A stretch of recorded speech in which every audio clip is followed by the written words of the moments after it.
Hello. এই তুমি কি করো? খাওয়া দাওয়া করছে কি? না করিনি। করনি মানে তোমাকে না আমি খেতে বলছিলাম, খাওনি কেন? ভালো লাগে না কিন্তু। বললো বাদ দিছি করা, আজ থেকে সব বাদ। কি কোথ ম্যাথ হয়েছে তাও খাওনি?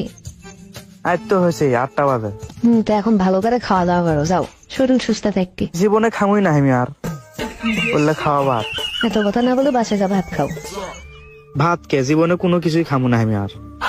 বললে খাওয়া দাওয়া বাদ দিছি। দেখো এরম কিন্তু বারবার বলতে বিরক্ত লাগে, হাজার বার বলছি কিন্তু আমি। তুমি হাজার কে, তুমি মনে করো পাও ধরলেও আমি কোনোদিন আর হলে আমি খামুই না। আমি শুকে মরে কাঠ হয়ে যাবো, কোনোদিন আর খামুই না। খাওয়া দাওয়া ফুল ভাত। কি এমন দোষ করছি সেটাই কিন্তু আমি বুঝিচ্ছি না। তোমাকে আমি ভালো করে করছি, যাও খাওয়া দাওয়া করো, শোনা আমার যাও। তুমি খেলেই মনে করো শরীর ফুল ভালো থাকে। জীবনেও না। তুমি আর ফোনই দিও না আমার। আমি মরে গেলে মনে করো খোঁজ খবর নিবে এসো।